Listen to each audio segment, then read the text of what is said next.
Nothing about the world is fixed. The world is basically continuously in flux, and technology is the part of the world that changes most rapidly right now. Wasn't always the case, but right now technology is changing very, very quickly. The blockchain is a process. It's not a single technology where you look at it and you go, now I understand it. It's a technology where you look at it and then 6 months later you look at it again and it's a completely different thing.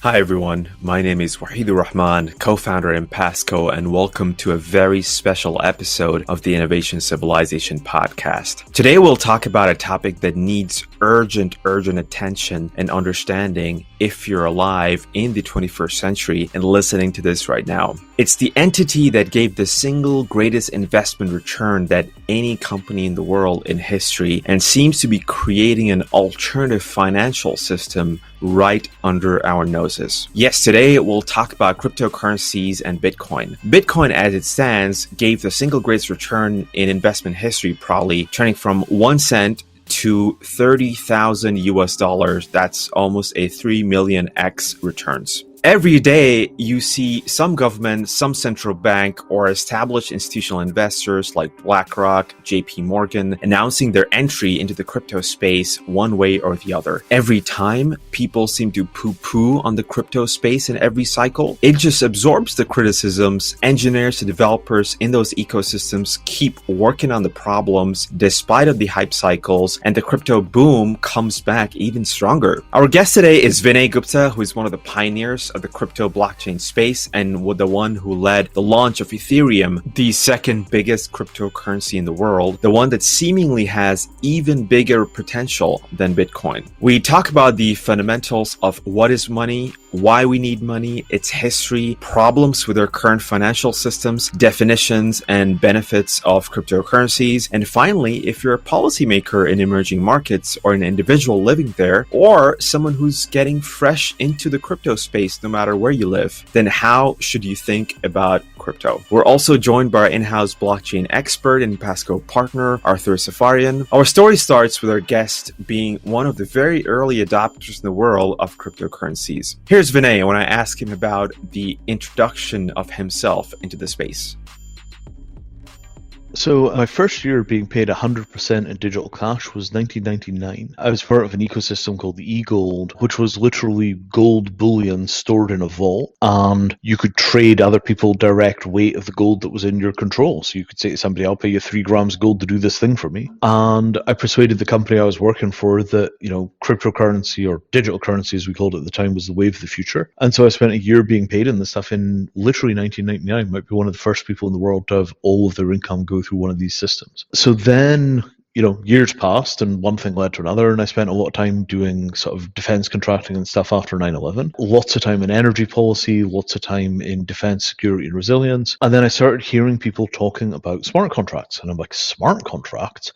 I haven't heard people talking about smart contracts since 2003. What is going on here? That turns into me taking a job with the Ethereum Foundation. And at the Ethereum Foundation, I run the launch processes for Ethereum. So I'm the release coordinator. Joined in 2014, launched the platform 2015, stick around at the foundation for another year or so, basically just kind of helping get the thing properly launched and teaching people what it does. And then a couple of years after that, I start Mattereum, which is here to solve one of the big kind of fundamental unsolved problems in the whole crypto space, which is how do I buy a house with Bitcoin? That's fascinating. And just pulling on that thread, Vinay, what is a smart contract if you want to kind of elucidate the listeners? So the old joke about smart contracts is they're neither smart nor contracts. There are other people that have names for them like conditional payments, and there's a bunch of, sort of malarkey. But the bottom line is that a smart contract is just a tiny little piece of software that lives on the blockchain.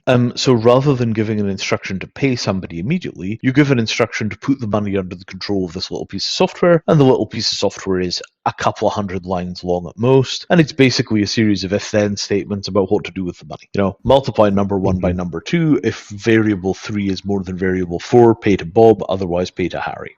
Boom, there's your smart contract. So it's not a lot of sophistication. The smart contracts are nothing like writing like big software in real systems. They're very, very small things, and they're basically just control logic for money.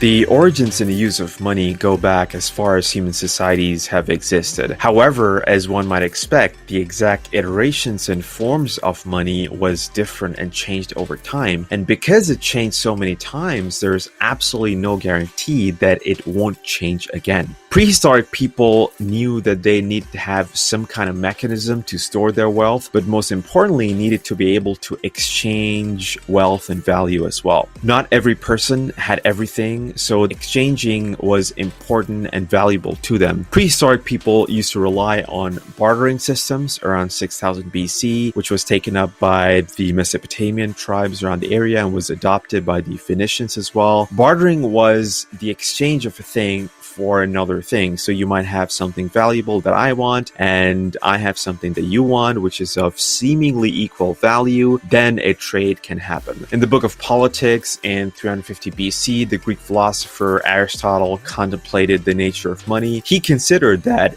every object has two uses. Number one, the original purpose for which it was designed, and number two, as an item to sell and barter with other people. Prehistoric people also used to rely on clamshells as currencies, like literally clamshells from the seas, and they used to have tattoos on them which are clam-shaped to understand the shape, type, and size of the clam, which should determine the value of the clam as currency, basically. It has long been assumed that metals were also favored over bartering systems and bartering commodities such as cattle, cowrie, shells, or salt, because metals are durable, portable, and easily divisible. The use of gold as money has been traced back to 4000 BC when Egyptians started using gold bars, and Mesopotamia later with silver bars. Then we moved on to the age of coins, and the first manufactured actual coins seem to have appeared in India and China and the cities around the Aegean Sea in 7000 BC, and coins have been used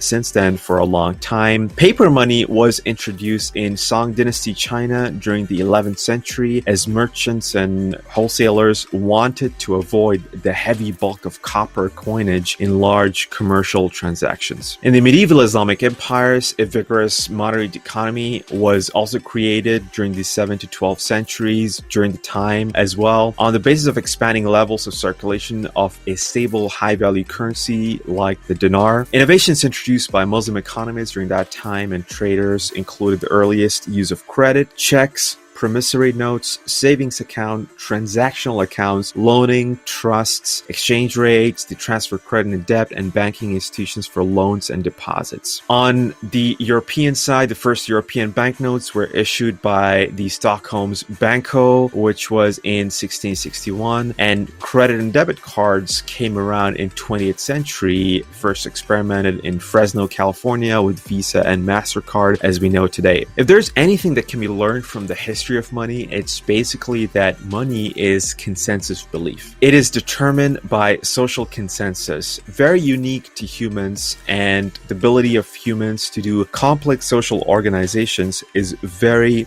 emblematic of us. If we were to agree upon clamshells as currency tomorrow and everyone agrees they would pay and exchange things with clamshells, then clamshells would be our currency. My take on this is that money is almost entirely about taxation. Money is whatever the government requires you to give it in return for the goods and services that the government provides you. And obviously that means that money is a very, very, very tiny fraction of a much wider category that we might call transferable assets. And I'm much more interested in transferable assets than money. You know, there's been an endless amount of wrangling about whether or not Bitcoin is money, or whether Monero is money, or whether Zcash is money, or, you know, whether USDT is money. All of that stuff, you know, you've got to remember that money is only a tiny, tiny, tiny fraction of the world's assets. Compared to, for example, the pool of real estate, money is probably, I don't know, I mean, do you have any idea like what the ratio is to the amount of cash in circulation relative to the amount of value tied up in real estate? I'm guessing it's like 1,000 to 1. So, you know, the endless debate about, you know, is Bitcoin money, I think that was largely wasted time.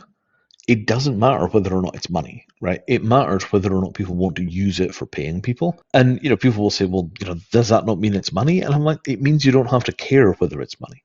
Yeah, that makes sense. And in terms of money, really, so there are a couple of characteristics, right? So you've got the storage of wealth thing, exchange of value and mutually agreed upon, like, say, a consensus mechanism, right? So money is a consensus mechanism. So does kind of crypto and Bitcoin fulfill all those kind of criteria? Our model of money is not based on some kind of great laws of money that were defined in the abstract. All of these definitions of money are definitions of money that people have made up post facto to explain behaviors that they've seen in the wild. When the behavior in the wild changes, the definition of money changes. The definition is bottom up, not top down. How do you mean by the behavior? Like, what does that mean exactly? Well, so there is a point where people begin to issue paper money. Right? They begin to issue promissory notes for gold that's held in somebody else's vault. So at the time, you've got one group of people that say that gold is money and they require physical delivery of the gold. And you've got another group of people who are like, I'm perfectly happy with a promissory note that tells me the gold is in the vault and I could go and pick up the gold anytime I want. I don't actually need to go pick up the gold anymore. This is great. This is super convenient. So there would have been a debate between those two groups of people at the time about whether or not somebody would accept payment in a promissory note rather than requiring actual physical gold. We're at a transition point like that right now, right? There are people that will accept cryptocurrency and there are people that won't. If 90% of the population accepts cryptocurrency, nobody cares whether it met the definition of money that we used in the 1990s. Yeah, and before the promissory notes, you had the clamshells kind of generation as well, right? So way back into history. So the ways that people have exchanged value, it changes all the time. It goes back into all kinds of weird history. There's no doubt at all that history is important. But the fundamental lesson from that history is not, here are the 5 things that define whether something is money or not. The fundamental lesson from that history is it keeps changing. I'd actually like to ask Vinay, do you think there's also an interesting thread to pick here in terms of digitization and how digitizing money and that digitization fire, I know you mentioned this in some of your other talks, when the digitization fire sort of catches on the way it did in dating, we went fully from physical to digital and it moves very fast. When it catches on in commerce, we go from physical to digital very fast. And is that something that's currently happening with money as well? Is that why Bitcoin, went to a $1 trillion market cap in a span of 10 years? Yeah, this to me is much more where the leverage is on this question, right? If we think of the most general case, right? Take something like Ethereum. Ethereum has within it a currency or a thing which we call the currency. And, somebody might say, well, Ethereum is digital money. But really, Ethereum is this enormously complicated piece of software that synchronizes tens of thousands of computers. And at that point, it produces money as a relatively minor side effect of its existence. It's a general purpose computation platform that has some very, very, very unusual characteristics relative to, say, a laptop. It's a computer in a sense, but it's nothing like that computer. And then it happens to produce money as a side effect. And that model where, I used to say to people, look, cryptocurrency is the equivalent of saying horseless carriage. The thing which is happening here looks a little bit like a currency if all you've ever seen before is currencies, but it's actually a completely new class of things, and we don't really have good names for it or ways of describing it. We don't really understand how to put it into language properly. We say the term cryptocurrency because we don't understand what we're really looking at yet. And I think that is the right way of looking at this question. In actual practice, these things are nothing like money. They produce a side effect, which is like money, but the underlying architecture is a whole different thing. That's the first thing that I wanted to say about this. It's not a question of whether it's money. It's gone beyond what money is, and it happens to produce an effect which is like money. Right. Thing one. All right. And then thing two, this question about digitization, Arthur is exactly right? When you get a wave of digitization, like music went from being zero digital to all digital in 30 years? 25? It went literally from Napster through to Spotify. And at that point, the de facto standard way of doing music for basically all intents and purposes is you stream it. That's just what we do now. So the idea that money, which is currently on this, terrible paper system, or credit cards, which are now 50, 60 years old, the idea that that's the terminal form of money makes no sense at all. That's not the end of the road here. That's the beginning of the journey. That makes sense. And you mentioned that it's a terrible paper system. I'm wondering, why do you think it's so terrible? So paper cash is just extremely archaic. I mean, when is the first paper cash issued? It's probably thousands of years ago in China. Practically everything, when you ask when it was first done, it's thousands of years ago in China. Everybody likes to talk about, the Gutenberg press and the invention of movable type. And they'd been doing it for a long time before that in China, and everybody acts as if it was invented by, some German dude. Think of the problems with paper money. You can't store a lot of it yourself. You need a bank to store it for you. It's expensive to produce. It wears out. It's easy to steal. And every single one of those things is a fundamental problem that you can't fix. You can't make a small change to the way that paper money operates and get paper money that doesn't have those problems. The fact that paper money is that way is fundamental to the nature of paper money. There is no easy fix for paper money. Mm-hmm. And what is the advantage that paper money gives you? It gives you anonymous payments. It's easier to carry around than gold. It's easier for governments to produce a lot of it if they want to produce a lot of it than gold. You just pay somebody to print it for you. Is that a good thing? It's a good thing if you're a government.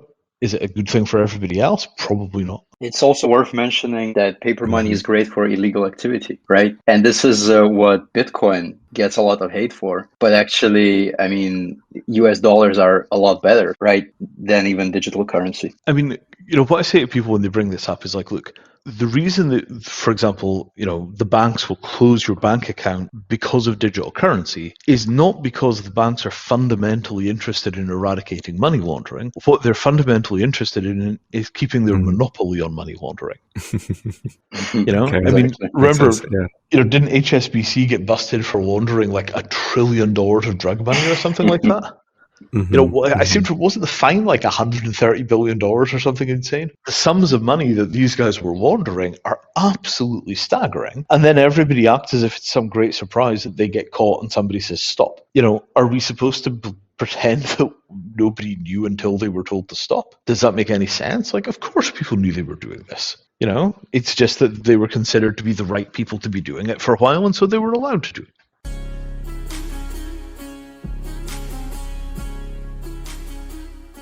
In 2008, a pseudonymous identity called Satoshi Nakamoto created a white paper outlining what Bitcoin is. It's essentially a decentralized peer-to-peer lending which does not rely on third parties to verify the transaction. What is just needed is an electronic payment system based on cryptographic proof instead of trust, allowing any two willing parties to basically transact directly with each other without the need for a middleman like a central bank, for example, or a government. Crypto means hidden, graphy means to write. Cryptography basically are writings which are hidden by math. In normal financial systems, the central bank sanctifies or verifies the banknotes and the transaction itself. Bitcoin solves these problems interestingly. Basically, it makes the ledger and all the transaction history available to everybody. So everybody would have a copy of the digital ledger in encrypted format. So to decrypt it, basically, to understand what it means and the transaction means, you basically need what they call a private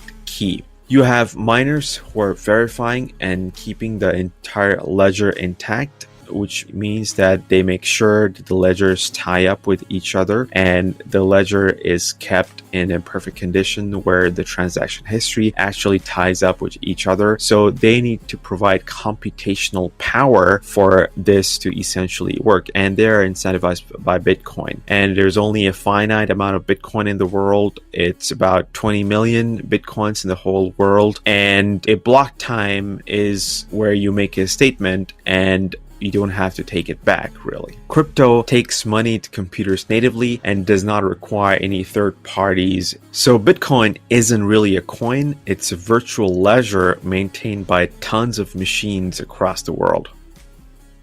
First of all, we don't know who Satoshi was. Satoshi identified themselves by, things like cryptographic keys. There was never a physical person associated with the Satoshi brand. So was it an individual? Was it a collective? We don't know. Nationality, age, makeup of the group, we don't know. We just don't really know anything because Satoshi was pretty good at computer security and managed not to tell the world their identity. And this is one of the great mysteries of Bitcoin of so it just fell from the sky? Well, some people uploaded some software to the internet and some other people ran the software, and between some people writing the software and some people running the software, we wound up with a platform and the platform had money in it. It's a pretty weird story, but that's how we got here. Yeah, and can you tell us basically on what is crypto exactly, and how do you define crypto here? Cryptocurrencies, yeah. Again, is it a currency? Right? We say cryptocurrency because it has currency-like characteristics, but I would suggest that looking at Ethereum as a currency is a big mistake. Ethereum is a system that has a currency, but it is not a currency. It's some kind of generalized computing platform with a bunch of really unusual attributes, but it's way more than a currency. And you mentioned basically that it's basically a byproduct or like a subset, the fact that it's a currency, Ethereum. Would you say the same thing about something like Bitcoin as well? Bitcoin is the great grandfather of all these things, right? Bitcoin comes along and Bitcoin's objective is to produce a payment system. And note that I say payment system rather than currency. So the critical thing about Bitcoin is that you can use it to pay people for goods and services. So the first thing is you've got to start with this question of, well, was it an attempt to create money? Was it an attempt to stand up a currency first, or was it an attempt to stand up a payment rail that happened to have a currency associated with it? This gets very tightly into questions of monetary policy. Once you've decided that you've got a payment rail, the question is, well, what can I pay you in? Bitcoin's answer is there is a native instrument that is associated with this payment rail, and that instrument is called Bitcoin. What is a Bitcoin worth? Well, whatever you want to pay for it. And what that creates is this very, very, very detached from the world, isolated kind of sub-universe where the people that accept that Bitcoin is money choose to accept it, and then they'll accept it at whatever value they accept it at. And everybody else stares at them and wonders what the heck it is they're doing. Why are you giving away your money for this weird digital garbage? So whether or not Bitcoin is money depends on whether or not you're willing to accept it for something. You're making the decision, not anybody else. Whereas when the state issues money, the state has this concept of legal tender, which is we've told you it's money and you're legally obligated to take it. And if you don't, you're breaking the law. And this slightly goes with the concept of kind of libertarianism, small governments, and decentralization. Would you kind of agree with that general trend? Well, I mean, all of those, again, are descriptions that were added later on. All of that stuff is kind of post facto. It's language which is used to describe a phenomena rather than being language which in some way created the phenomena. You see what I'm saying? This is a subtle philosophical distinction, but it's really important. Sometimes we use language to tell people what we're going to do, and then we do it, and then you can arguably say that the thing that was done was defined by the language. In other situations, what happens is that somebody does something, and then other people come along and apply language to that something and try and describe what it was that just happened. Almost all the debates about Bitcoin or what is it and how does it work and all the rest of this stuff and is it money and all the rest, almost all of that is people coming along afterwards and trying to give a kind of anthropological description of what it is that just happened. And at that point, I'm not sure the anthropological descriptions are all that important. Is it money? You could pay people with it. Who decides if it's money? The person accepting it. The government has not told you that it's money and you're not legally required to treat it as money in most places, but nonetheless, people choose to, and at that point you can say, well, it's money, but people themselves get to decide whether they're going to accept it. Vinay, I think this would be an interesting point to double click on, because I know you've spent a lot of time, especially in the early Ethereum days, on actually trying to basically put together a language that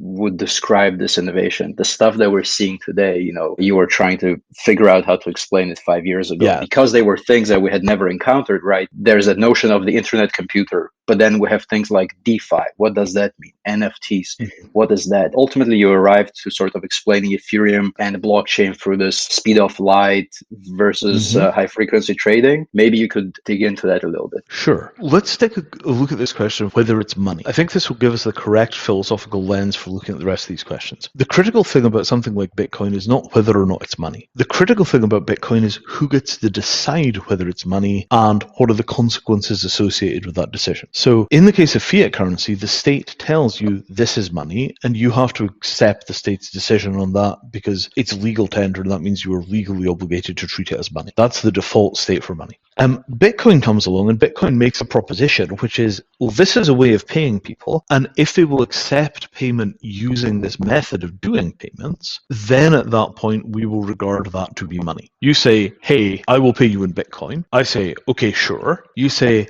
you give me your address, which indicates that you've got an account in the system, you've got a key, you've got key management, all the rest of that stuff. You're ready to take the payment. Payment is made. The critical thing is who makes the decision about accepting the stuff, and the answer is the person accepting the payment decides that it's money. Moving the locus of control for who decides whether something is money from the government to the individual is the reason that people talk about Bitcoin as a libertarian thing. What makes it libertarian is only that you get to decide whether the stuff is money or not for your purposes. And you could change your mind the next day. I will take Bitcoin from Bob, but I won't take Bitcoin from Harry. Why?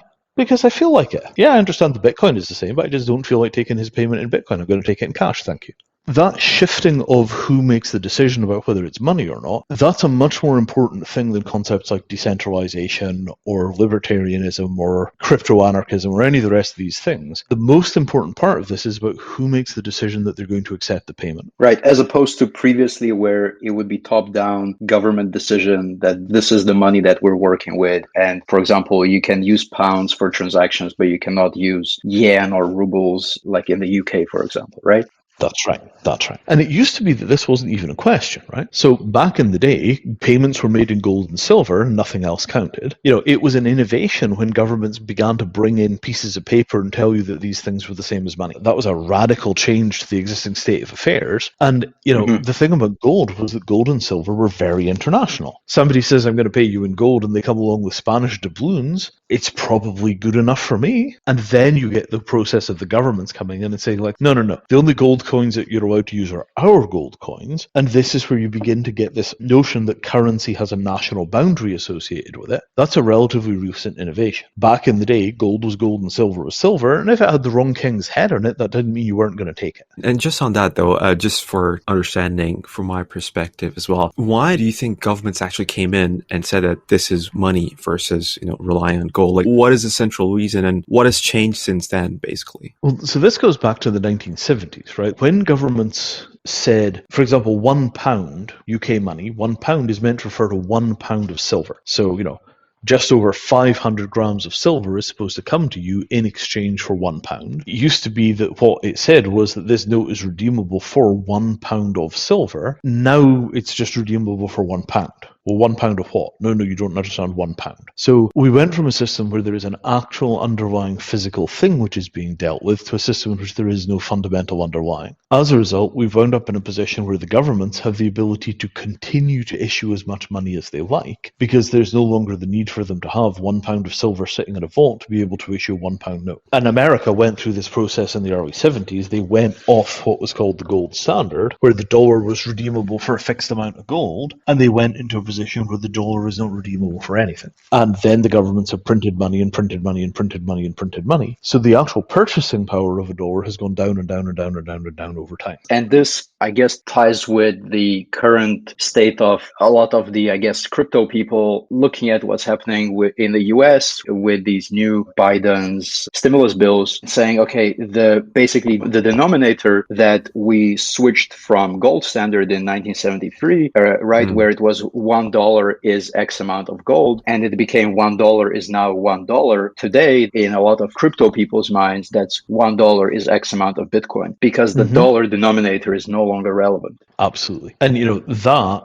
is a big change. But it's only a big change recently. What we're going back to is a situation where governments don't control what people can pay each other with. And that is not some weird new state of affairs being created by cryptography. That's the natural state of affairs, because that's how it ran from the beginning of time, when gold was gold and silver was silver, and that's just how the world worked. It's not a strange thing which is happening here, it's an old thing. But it's by no means some kind of weird innovation. This is just how the world always was, and then there was a brief period when it was different.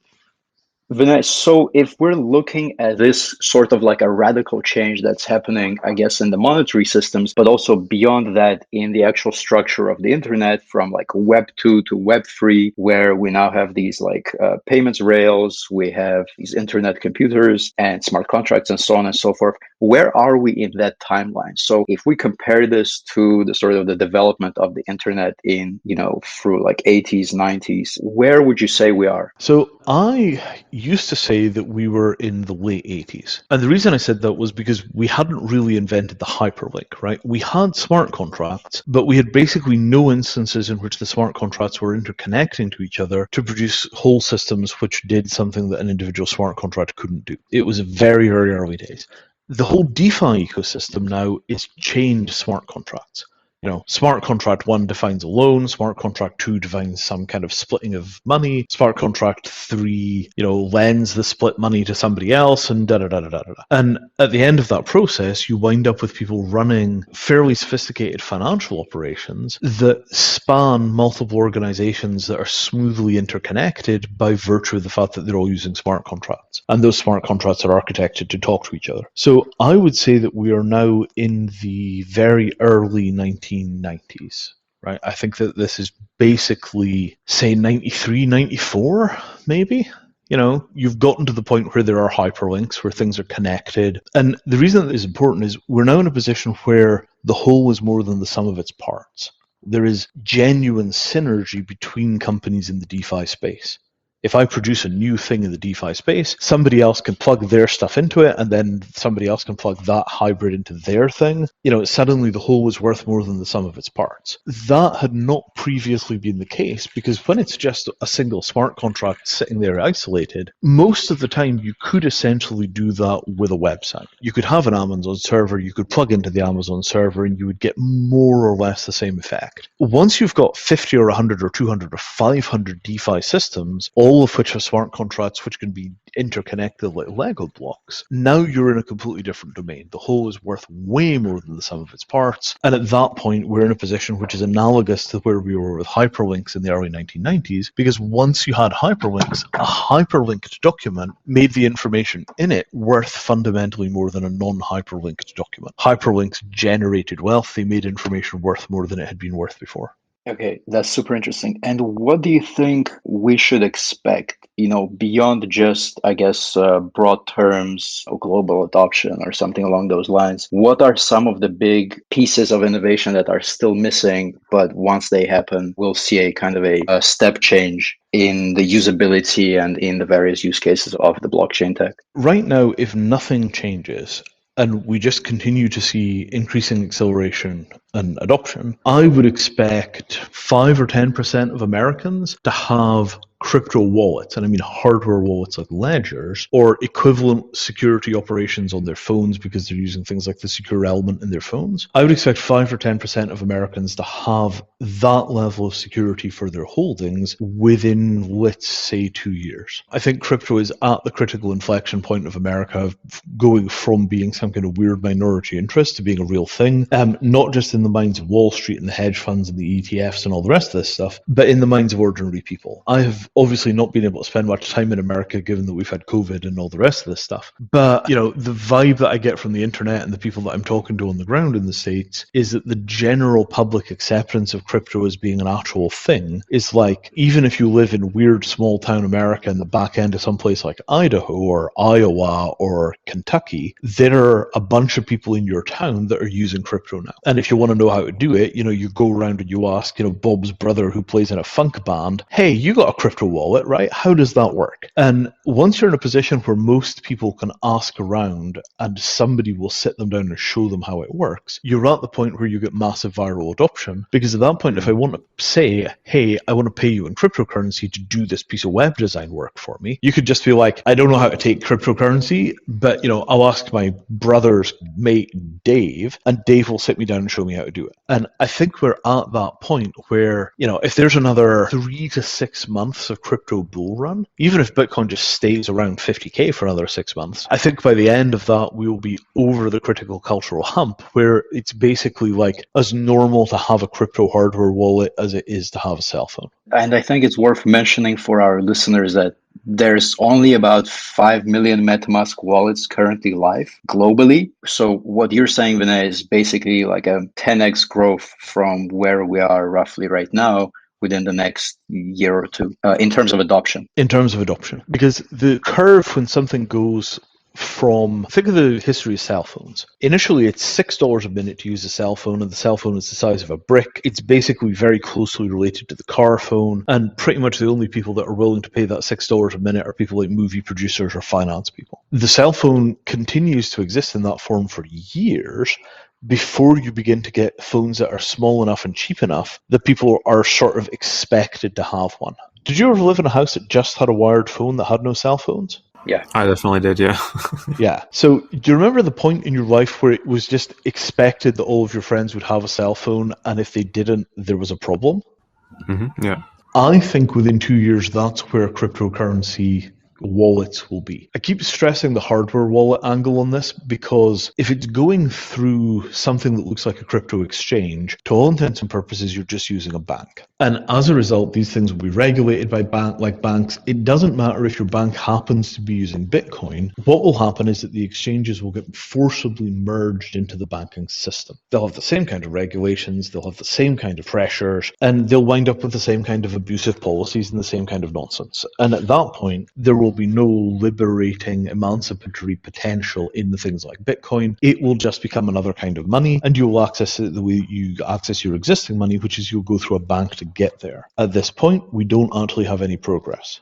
See what I'm saying? Yeah, and on that note, when you say, just for our listeners, when you say exchanges, you mean like CoinList or like a Coinbase, is that correct? Yeah, sort of Kraken, Binance, all the rest of these kind of things, right? So the bank-like nature of these things is that to get to your money, you have to get the permission of the exchange, and you don't have direct control of your money. So at that point, remember what I said about, whether something is legal tender or not depends on whether you make the decision to accept it. If you're going through an exchange, your ability to decide whether something is legal tender or not, or not legal tender, but whether you're willing to accept payment in it, you're no longer the sole person that decides whether you're willing to accept a payment in that currency. The person that decides is the person who's operating the exchange. So they make the first decision, am I going to list this or not? If their answer is, I'm not going to list it, you don't get to get paid in that.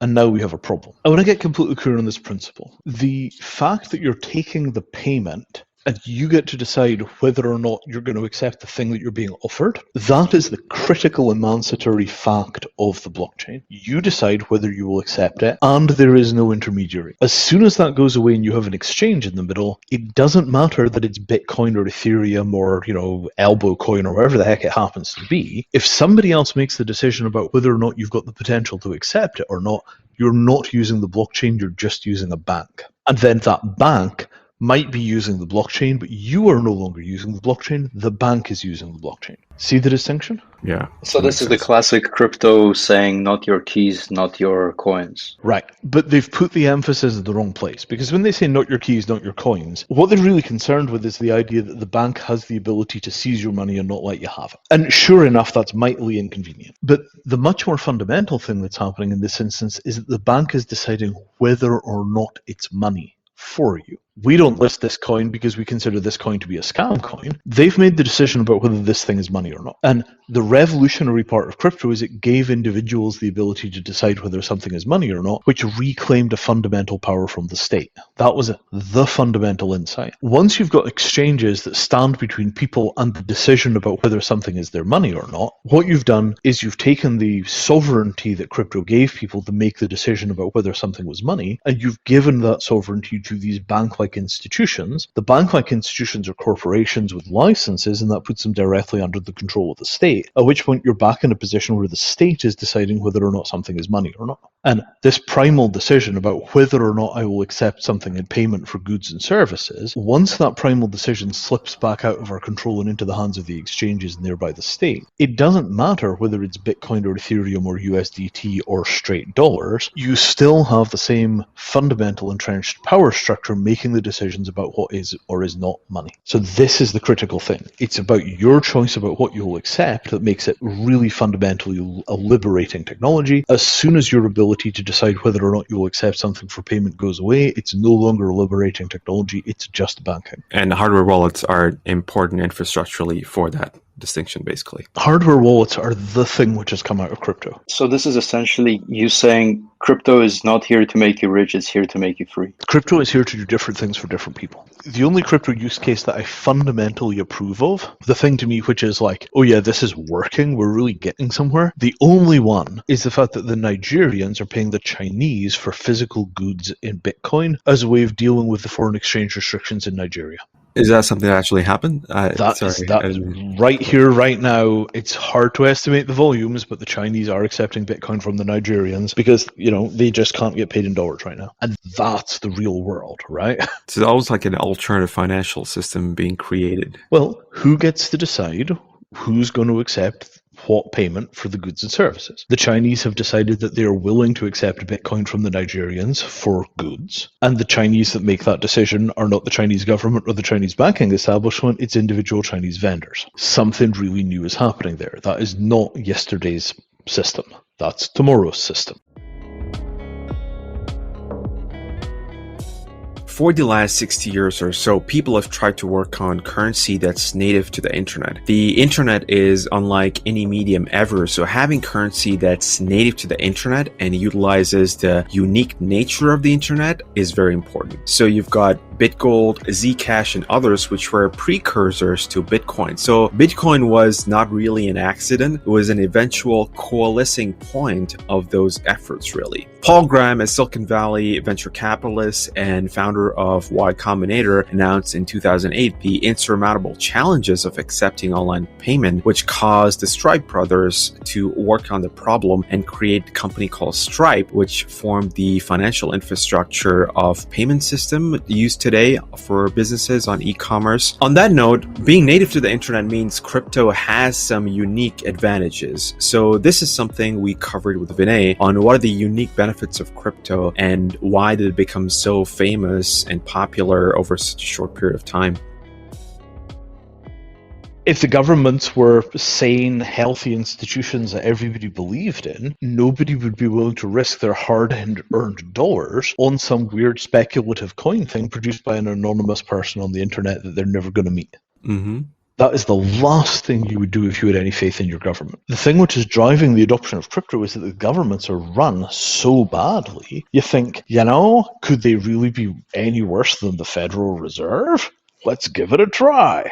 And do you think the current, let's say, institutional adoption is also tied to that same thesis, or it's something else now? If the American government hiccups, let's take it real simply, right? A lot of the money which is going into crypto is being put into crypto by organizations which will just make a buck, and they don't care how it works. Somebody told me a phrase this morning where somebody said that, one of the best traders they knew said they had no interest in Bitcoin beyond its price movement in the next 10 minutes. A lot of the institutions which are going into Bitcoin right now have absolutely no interest in its political ramifications or its reason for existence or any of that. They just don't care. It's a commodity they can trade and they can make money on the volatility because they're good at making money on volatility. All of those folks, they're piling in, and sure enough, it will make the number go up, and they're all very happy about that, and so are the existing holders. But if the American government winds up triggering hyperinflation in America, you've seen Mr. Robot, right? How long would it take American corporations to use a blockchain to stand up an inter-corporation payment currency, which would allow them to transact without using the dollar, which would be at that point be in some kind of spiraling freefall? Which is, by the way, essentially Facebook's Diem that's launching, I believe, in July this year. That gives you a strict sense of when the dollar is going to collapse, right? I mean, this sounds like a joke, right? But if you had the world's top couple of thousand companies, the Fortune 2000 or whatever it would be, all willing to accept a currency that was not a fiat currency for trade with each other. Remember what I said about in crypto, the critical thing is who makes the decision about what you will accept as payment. So if they all decide that they're going to accept a cryptocurrency issued by them and their mates as payment, you could very easily wind up in a situation where these corporations were dramatically detached from nation state power because they're doing their own banking. They're neither onshore nor offshore. The governments would lose a lot of access in terms of understanding their financial affairs because they would no longer have the ability to go and look at them because that's, you're trading in our currency so we can see your books. Dramatic transformation could occur. And why do you think the U.S. government would basically sit on its laurels and let that happen? This sounds to me like a cartel, which is kind of decentralized from government. The U.S. government doesn't exactly exist as a centralized entity. You have a thing in Washington, D.C., which calls itself the government, which makes the law. But when it comes to implementing the law, you get out to some place like rural Texas, and it's not real clear that the stuff that's happening in D.C. turns into anything. So is that the federal versus kind of state, local government? All of that stuff, right? So, but it's not just federal and state government, it's power structures which aren't even officially part of the government. It's mega churches, it's oil fields. If you're the company that owns and runs an oil field, all the towns that exist to service that oil field, you are effectively the state. You get to hire and fire people based on their behavior outside of work. So if somebody picks a fight with one of your senior executives in a parking lot over a gas pump, you're going to fire that person, and that is extrajudicial. There is no need for government to oversee it. The notion that you could simply have the economy detach itself from the state is not that implausible, particularly once you've got the internet in play. And the way that you do it is the defense contractors can't deal with the military. We'll keep providing you with all the weapons and stuff that you need, but, we've had enough of those bozos in Washington. On that thread, basically, now it's possible to do something like that, as you mentioned, get 1,000 top corporations and having their own payment systems. A couple of decades ago or a century ago, it wasn't probably possible, right? So can you tell us what are the kind of innovations that enabled the rise of cryptocurrencies and Bitcoin? Yeah, what enabled basically? What enabled it was libertarians wanting to test their theory, right, and see if it works. Close enough. They gave it a try, they circulated it inside. And again, what makes it grow? People choosing to accept it, right? So, the answer to all of your questions is the individual decides that they will accept it, therefore it grows. Why do individuals make that decision? Libertarians made that decision for ideological reasons, and then it goes out from there. But are there any technological innovations that enabled the implementation of this kind of political will from the libertarians? Sure. That's the invention of Bitcoin in a nutshell. It was the technological implementation that gave the libertarians a currency. It wasn't the first though, right? You've got like Zcash and BitGold and others that were trying to do something similar, native to the internet. So what happens here is three things come together, right? You get proof of work, you get distributed hash tables, and digital signatures, right? So digital signatures plus proof of work plus distributed hash tables equals Bitcoin. People had put together bits of those systems before, but the distributed hash table is kind of the unsung hero of the crypto space. Until the DHT was invented, which was pretty early, right? The DHT was the thing that gave us things like Napster and Kazaa. Until the DHT was invented, we didn't have an easy and convenient way of organizing large numbers of computers operating as if they were a single computer. Once we had that capability, a whole bunch of other stuff gets unlocked. Now we can coordinate the network of computers as if they're a single computer. Great. What are we going to have that computer do? Well, let's do this thing called mining. What does the mining do? Well, that's proof of work. That's hash cache was the original name for that, if I remember correctly. Once you've got the hash cache system up and running, you sort of say, well, we've got digital signatures to tell people when the hash cache is going to be transferred. We've got this here DHT that ties all the computers together into a single state. And from there, the jump to Bitcoin is relatively small. The problem that previous systems had was rather than having the DHT to tie all the computers together into a single system, they'd wound up with things like masternodes. They'd wound up with a single computer, which is the thing that had the authoritative register, and that created a bunch of problems. Bitcoin was basically a summation of pretty much everything that we knew about how to do this stuff with computers up until the point where Bitcoin was written. There wasn't much cryptography lying around that Bitcoin didn't in some way utilize. It was a very, very impressive thing. The only tragedy is they haven't substantially modernized it in 12 years, and that's really causing problems.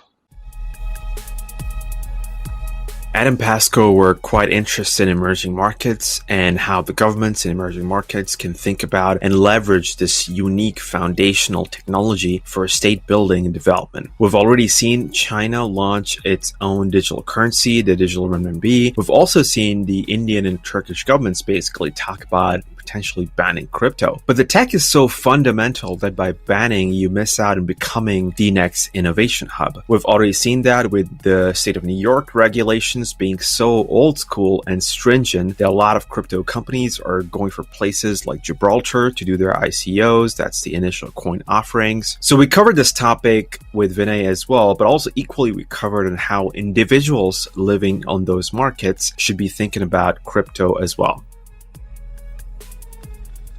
Here, we have to ask a really delicate thing, which is how concerned are we about the possibility that untraceable digital cash will make it impossible to tax people? This is often held up as being the great specter. Even Obama talked about this in 2016. He did a speech at South by Southwest, and he talked about how crypto was eventually going to make it hard for the US government to collect taxes and how this might be a bad problem. Practically speaking, how concerned are we that it becomes possible for people to hide their income from the government and avoid paying taxes? Because although you might be able to hide your income from the government, it's very, very difficult to hide your spending. So if the government just put a big fat tax on physical property, so cars, boats, planes, helicopters, office buildings, and houses, if the government just puts a tax on those, 6 kinds of assets, and by the way, all those assets are very tightly monitored, registered, and controlled by the government already. The government already has an individual number for every single one of those things. Then, to all intents and purposes, you could just tax that stuff, and you would have, in effect, taxed all the wealth that matters. So like a general purpose tax, something like that.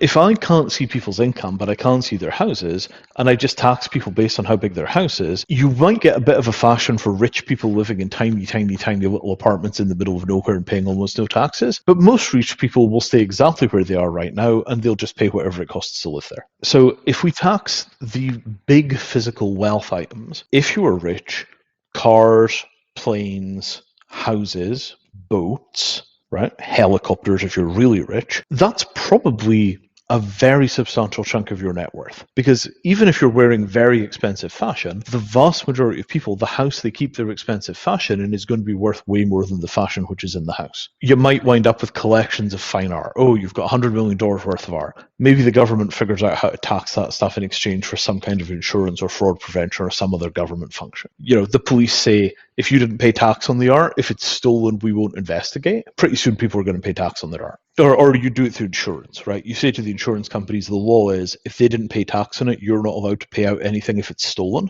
You could very, very, very quickly figure out clean mechanisms for taxing people, even if you can't see their incomes. I don't think cryptocurrency is any kind of substantial threat to the smooth functioning of the nation state, even in the poorest countries. All that it does is change the mechanisms you use from tax enforcement from chasing people's income to chasing people's assets. And the vast majority of those assets are already on state registers, like real estate registers. So I don't think cryptocurrency is a threat to the taxman. And a lot of cryptocurrency people find that very disappointing. Oh, I thought we were just going to be able to hide all our money. You can hide your money. You can hide your money all you like, but you can't enjoy your money after you've hidden it. Oh, that's no fun. Yeah, that's right. The government will just tax you for having fun. They can't tax you for having the money, but they can tax you for spending it, and they'll get you in the end. Vinay, so just to get this clear, so what you're saying is it will be fairly easy to tax high value items. So that's a layer of spending. And then the low value items, the shops, the restaurants, and so on, they simply won't be allowed to take these, whether that's zero knowledge, cryptocurrencies, something along those lines. So then that is also safe as well. My suggestion is the government doesn't really care. If you're going to go out there and try and raise the same amount of money for the state in a position where you can't see people's financial transactions, you come up to a restaurant, you calculate the number of seats in the restaurant, and then you charge them a fee. We don't care how much money you're taking, but this is the seat tax. If you have a restaurant and it has 50 seats, you have to give us this much money every year. If you can't afford it, you go bankrupt. Your problem, not ours. Okay, that's really interesting. So that basically suggests that we're going to move into an entirely new system of taxation. And that also ties in with the governance question then, right? My suggestion is there is no fundamental reason for the governments to fear cryptocurrency as a threat to their ability to tax people. The kinds of people that you wouldn't catch are people like Warren Buffett. Warren Buffett lives in the same house that he bought something like 50 years ago and apparently has dinner at McDonald's once every 2 weeks. Hey, that's Warren Buffett, right? There's only one Warren Buffett. Jeff Bezos, or was it Gates? Bezos, right? Just commissioned a $500 million yacht. That's the thing you tax. Warren Buffett, okay, he lives like a monk, fine, he's not going to pay much taxes, he's a weirdo, okay, fine. Bezos had just commissioned a $500 million yacht. You are going to be able to tax that yacht. It's not a hard thing to find. Once we take away the idea that cryptocurrency will starve the governments of their ability to tax effectively, my suggestion is at that point, the governments have absolutely nothing to fear from cryptocurrency. It is largely irrelevant to the government because if it doesn't affect their ability to tax, what else is there? Oh, well, it affects their ability to enforce law. People will launder money through it. Most of the time, you're concerned with money laundering because people are avoiding taxes. Thing one, we just covered taxes. The other thing is, you're going to intercept people's financial arrangements as they're paying each other for doing illegal things, and then you're going to arrest them by following the money. I will admit, properly handled, cryptocurrency makes that a bit harder. Absolutely agreed. However, the government has more or less total surveillance of everybody's lives all the time because they've got control of the internet in most countries. And at that point, if they can't figure out when people are engaging in a criminal conspiracy, I don't think having access to their banking records is really going to help them that much. So proactively designing a new taxation policy, for example, if I'm a statesman in Bangladesh. So what else? What else do you think? I don't think they have to proactively design it. I think they just have to accept that it's not a threat to them. If it ever begins to cause problems, they can change how they tax. They don't have to change how they're taxing until it's big enough to start causing problems. Okay, this is causing problems, we need to reform how we tax. Okay, fine, right. Once we say this is not a threat to the government's ability to govern, because taxation can shift and they'll be able to collect the same amount of taxes, probably in a more fair way. And on the other side, on the criminal conspiracy side, in all probability, they've got much better ways of getting the information than the banking system anyway. Then we can say, so given that we have agreed you don't have to be afraid of this stuff, what can you do with it? Yeah. Suddenly we're in a whole new domain. Because, everybody acts as if cryptocurrency is a scary thing that governments are meant to be afraid of, because this was the sort of public relations nonsense that went along with the early adoption of Bitcoin. Bitcoiners got into Bitcoin largely because they wanted to be able to pay WikiLeaks after WikiLeaks was kicked out of the visa system. And, Bitcoin was a way of funding Julian Assange's insurgency. And it was a very effective way of funding Julian Assange's work. And you can see that the state found another way of cutting Assange off from air. Not very nice people, the state, at least not for Julian Assange. So once we get over the idea that there's anything to be afraid of in these technologies, then we say, well, what are they good for a government? And if you're a small government in a developing world country, probably the biggest single problem that you have is structural corruption. So, hey, we've got a payment system that leaves a perfect record of everywhere the money has gone. Hey, all government spending is going to go over the government's own blockchain. The way that it works is the next time you come in for your driver's license, you can optionally bring in your crypto wallet. The government will verify the address on your crypto wallet is correct by making a very small payment, or even better, you make a small payment to them. And then the government will register your crypto wallet address as being this is your crypto wallet address. And now the government can make payments to you directly to your crypto wallet rather than going through the crappy old banking system or trying to give you cash. How much easier did life just get in terms of distributing funds to the poor? Super simple, right? It's just not as hard as people make it out to be. So corruption, taxation, what else do you think states should think about leveraging blockchain or crypto? Let's go to this question of what are the real problems that states have? Corruption is a multi-tiered beast. It's not just about following the money. It's about following the things which are meant to be done for the money. I mean, the kind of classical sort of developing world scam where, somebody bills the government $100 million for building a highway, and then they build 15 kilometers at either end close to the big cities, and then the rest of it is just a muddy, washed out road 2 years after it was built. Yep. You've seen this scam. That scam, if you can track where the money went, you can see the payment that went to the contracting company didn't go to the sand and gravel company, and it didn't go to the tarmac company, and it didn't go to the mechanical digger company. It went to the yacht company, and it went to Prada. Yeah. Okay. Hey, I have a problem here, right? So imagine that the government has a roster of people that are permitted to receive government money. And the roster of people that are allowed to receive government money, that doesn't include Prada and the yacht guy. So it does include all of the people who are doing wage labor in the gravel pits, and it includes all of the people in the tarmac company, and it includes the mechanical digger firm. So we give you $100 million to go build this road. You have to get all the people you want to give that money to registered in our system, or it will become impossible to transfer the money to them. Can you imagine how different the developing world would look if this system was in place already? Can you imagine how different the world would be if you were just in a situation where it was impossible to steal money from the people of the third world, developing world, God, I'm really showing my age here, right? Poor countries, let's say what we really mean. So if it becomes impossible to steal from the people of poor countries, because the only way that money is moved around on government contracts is to a series of people that are already authorized, and if you're not authorized, the money physically can't enter your account, and we've got a perfect audit trail left of every penny in the systems, how much better off are the poor going to be in poor countries? Yeah, and this authorization logic can be designed on the chain basically versus your current financial system. Well, I mean, you have the government providing a payment rail, and the government will only pay people that it's authorized to receive payments of that kind. Right? So you are Bob's gravel company and you say, I've got a contract here to deliver 500 metric tons of gravel for this road project. I need you to put me into the system as an authorized vendor. They verify that you actually exist. They verify you pay your taxes. They verify you have a bunch of employees. They put you and all of your employees in the government system. Right? Now when the money moves, the government can track it penny by penny right through every one of your employees, right through, hey, they're doing a lot of overtime, shouldn't you hire some more people? And you say, but isn't this massive government intrusion? Yes, weirdly enough, it is massive government intrusion, but it's government intrusion on work that the government are paying for. Yeah. I guess we gotta think about disciplined government versus small government. Sometimes it coincides, sometimes it doesn't, but disciplined government is what you're trying to get to, right?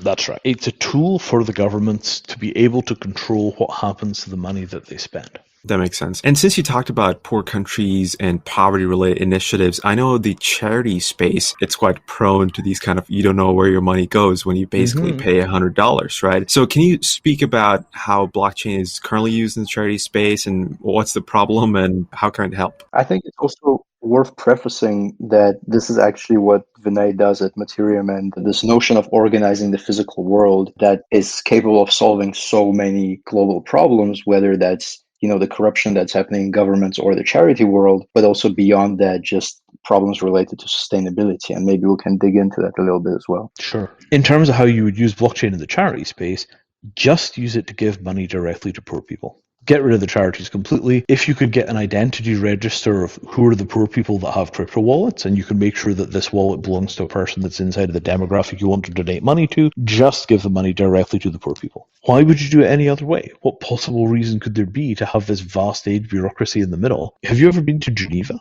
I have not, no. Yeah, I have. Artur, when you were in Geneva, how rich does Geneva look as a city? It's beautiful. And standard of living there, would you say it's closer to New York than New Jersey? I haven't been to either of those. Oh, I see. Well, there you go. Let me tell you, right?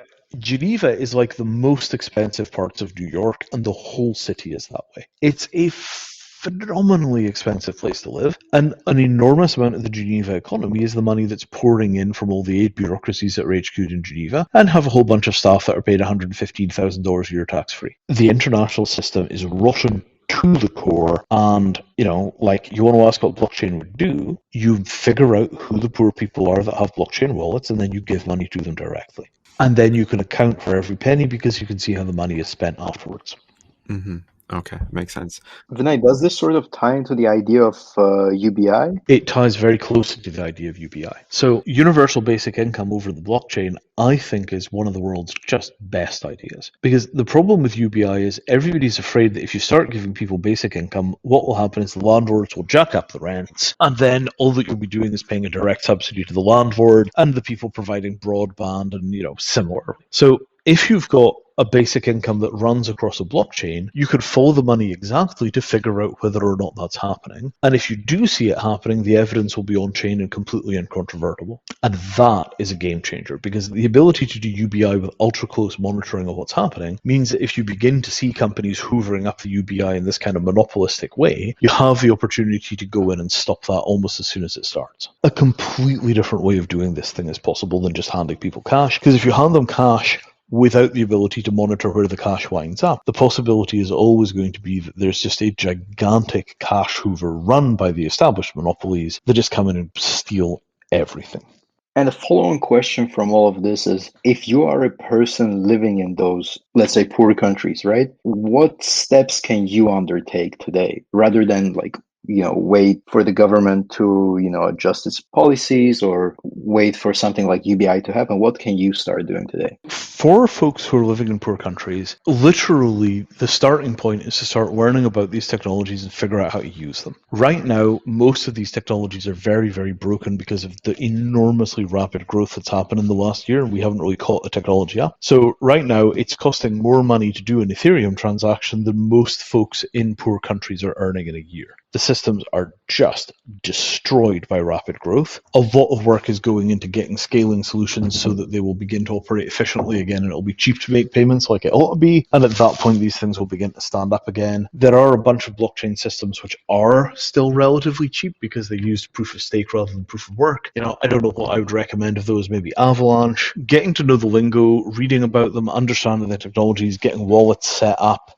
on the blockchains which are currently not broken by growth. All of this stuff is sensible early practice. It's particularly true in countries where the economies are unstable. So, there are all these stories about people who were basically feeding their families by Bitcoin mining in Venezuela.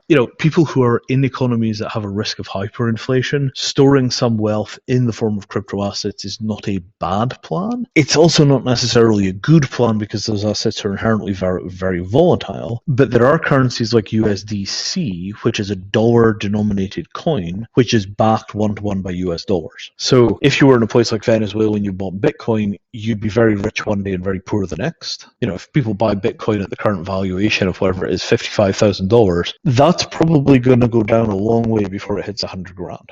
I don't know that for sure, but it's a reasonable guess based on previous experience. Whereas if you bought something like USDC or you bought a gold product, you would have gotten your wealth outside of the national economy, outside of the zone of control of the government, without having to do anything particularly difficult or scary on the way. And is that fair to say that, a lot of this blockchain tech essentially is creating a global economy rather than many different local economies? So that individual who starts participating in Aave or staking, their tokens in one of these protocols, you name it, buys USDC or DAI stable coins and is now part of this global financial system. It is certainly true you're part of a global financial system in that you can pay anybody in the world who has a wallet. And that is an incredibly powerful starting point. But it's only a starting point because paying them is only one half of the equation. The other half of the equation is that they need to be able to send you something of value in return. So although we have the beginnings of a genuinely global system where you can have any person pay any other person, payments is only one half of the equation. The other half of the equation has to be moving goods and services. And this is the problem that I'm working on. I'm working on how we get goods and services onto the blockchain in a way that complements the existing payments infrastructure. Right. And maybe we could dig into that a little bit here. What my company Mattereum does is we provide a standard format for documenting valuable things. And a valuable thing, it could be a house, it could be a car, it could be a diamond. The way that we document these assets is we don't just write down what they are. We write down what they are with an or else clause. I tell you that this is a 1 kilogram gold bar produced by Valcambi with the following serial number. And if that is not true, I will pay you $75,000. Right. Now, at that point, if I'm the buyer of the bar, and I trust that there is a reasonable probability that this person will pay me if the bar is fake, I can buy the bar with total safety, even if the bar is on the other side of the world. And that system is not theoretical. We brought that system up to speed literally today. I think we got that thing started. Might have been yesterday. Now that that's online, there are NFTs that you can buy which directly correspond to the legal right to pick up a gold bar in Singapore or to have them sell the bar on your behalf and send you the money. And that is a game changer. That is not a thing which has existed before. Right. And I think it's worth mentioning that same concept you can then take and apply to all kinds of other physical assets. Any physical thing or indeed some non-physical things. So if you want to do something like intellectual property licensing, we can do that for an IP license. We can do it for a patent license. Because that process of documenting what it is that makes something valuable applies to any asset of value. It's not just about the assets which are physical. As long as there is something like an IP license that we can document you've got the right to sell the license, at that point we can do it. And that is a game changer, let me tell you. Right. So essentially anything that can be tokenized will be tokenized, and anything that has value will be able to be transacted or, used in the financial system much more fluidly than it is today. Absolutely. Right. Much more fluidly is the key. If you take something like real estate, I don't foresee a world in which 98% of the world's real estate is inside of a blockchain system anytime in the next 20 years. I think it will take a really long time to get to, the vast majority of the world's real estate being in those systems. Because most of the world's real estate doesn't need to be very fluid. There's not that much of a need for having most real estate be in this kind of hyperliquid form. But in any country, in any jurisdiction, you do need some real estate to be in this hyperliquid form. Otherwise, when something goes wrong in an old-style real estate deal, you've got no options to quickly switch in another piece of real estate instead and then complete the transaction as planned. And that is a really important capability. That is a game changer. So imagine that you're trying to buy a house in some place like New York, right? The transaction goes wrong. Right now, you cannot get another piece of property into that transaction in less than 3 weeks or a month or 5 months if it's in the UK. Suddenly, deal's gone bad. That house is no longer available. We found some terrible problem with it on the last structural engineering report. I got the mortgage lined up. I've got a buyer for my existing house. I need a place tomorrow. Well, you take your $750,000 mortgage, you turn it into USDC, you put it into a smart contract, and you click on the house that you want. Boom. You are now the owner of a brand spanking new property. And that notion that you'd have a reserve pool of properties that were ready to change hands very quickly, if I buy a house and I'm having a hard time selling it, I put it into that reserve pool by paying the necessary costs of getting the thing turned into an NFT. And then I plug that NFT directly into that liquid market, and I could live in the house right up until the moment it's sold. Can you imagine how different the world looks for people who are buying property if you know that you can always pay a couple of % more on the deal for something that will settle in literally 15 minutes? So the thing which is really important for your kind of listeners to understand about this when all is said and done is this. Nothing about the world is fixed. The world is basically continuously in flux, and technology is the part of the world that changes most rapidly right now. Wasn't always the case, but right now technology is changing very, very quickly. The blockchain is a process. It's not a single technology where you look at it and you go, now I understand it. It's a technology where you look at it and then 6 months later you look at it again and it's a completely different thing. So a lot of people will have looked at the blockchain space 2 years ago, the last time the numbers were big, and just been like, I don't get that. That looks kind of scammy. Is it really good for anything? I'm not sure any of that works. And they'll go, well, that's the blockchain. For the people who look at it today, what they see is tens of thousands of engineers building a parallel to the financial system that runs with zero paperwork. And this notion of like, oh, they've got a zero paperwork financial system. Yeah, absolutely. And, it can work with dollars, and it can work with Bitcoin, and it can work with Ethereum, and it's got smart contracts, and there are 500 different platforms, and they all do different things. It's a completely different situation than it was the last time we saw this thing come around. 2 years from now, you'll look at the blockchain space, and it will be another completely different situation because it's a process, not a product. All I can say to people is, if it is not at the point right now where you look at that process and say the thing that it's produced is ready for you to use and it's not, it doesn't solve your problem yet, don't write it off. Look at it in 6 months and look at it every 6 months, because at some point you're going to turn around and just be like, wait, you could do that now? And suddenly it will have meaning for you and it will be useful for you and it might change your world. Yeah, so directionally it's going there. It's the fastest moving technology that's ever existed, because the way that the funding works in the space with the ICOs and so on is it just transfers lots of wealth very quickly into the hands of engineers that then use it to build more stuff. And that cutting out of the middlemen in terms of the funding loops for small companies has hugely accelerated the pace of technological development in the blockchain space. You don't see it too much because the incumbents are very slow. Bitcoin, the engineering is really slow. Ethereum, the engineering is a bit less slow than Bitcoin, but by no means fast. But you look at the kind of third generation chains like Avalanche and the layer Algorand, you look at the layer 2 scaling solutions engineering, there's a lot of extremely clever stuff getting built very, very, very quickly. And then some of that stuff gets mainstream adoption and others of that stuff doesn't. So it's a really, really rapidly moving field. And that's it. You just have to keep an eye on it, because 6 months from now, it will be unrecognizable one more time. Absolutely. Great advice, Vinay. Thanks a lot. Cool. I guess we'll leave it at that then. Vinay, thanks a lot for being on the podcast and sharing your thoughts, and all the best with your future work. Splendid. Really enjoyed talking, guys. Thank you, Vinay. If you liked the episode, please subscribe to the Innovation Civilization podcast on your podcasting platform of choice. We're available on Spotify, on Apple Podcasts, on Google Podcasts as well. If you loved the episode and would love to share the learnings, please feel free to share with your family, with your friends, and with your colleagues as well.